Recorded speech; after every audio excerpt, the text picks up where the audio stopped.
Salut tout le monde, Fred Rondeau, fondateur d'Altic.ca. Aujourd'hui, oui, une autre capsule, les deux côtés de la médaille. Pas trois, pas quatre, deux côtés de la médaille.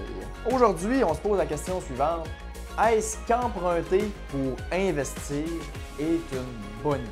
Bien entendu, il y a deux écoles de pensée par rapport à ça. Donc, premièrement, tu as les gens qui disent que emprunter pour investir, c'est dangereux. Il y a un risque qui est lié à ça. Il faut faire très attention, puis idéalement que c'est mieux de payer tout cash.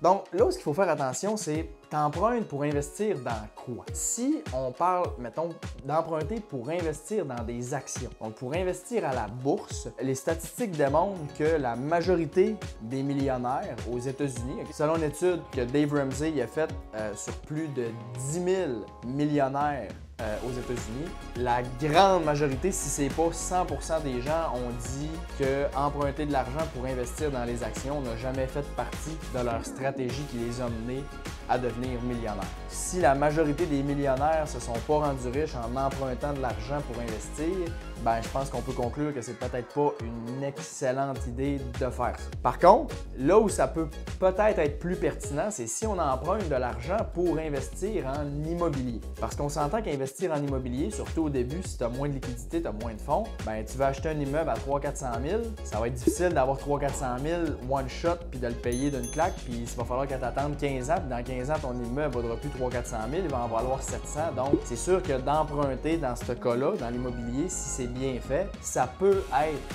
positif. Okay? Mais, je le répète, je le dis souvent dans plein de vidéos, je l'ai mentionné, à chaque fois qu'on emprunte, il y a un risque qui est associé à ça. Même si c'est une bonne dette, c'est un immeuble, il est rentable, tout ça, il y a quand même un risque.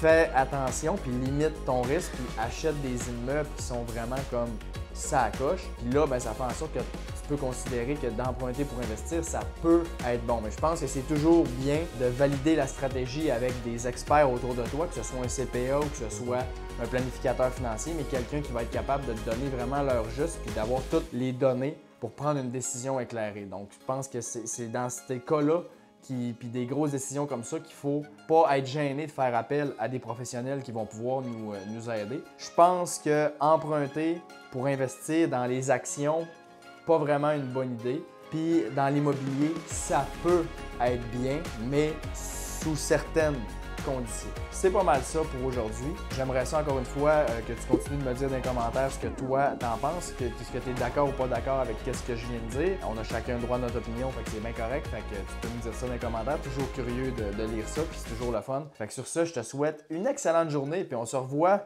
dans le prochain vidéo pour une autre capsule, les deux côtés de la médaille.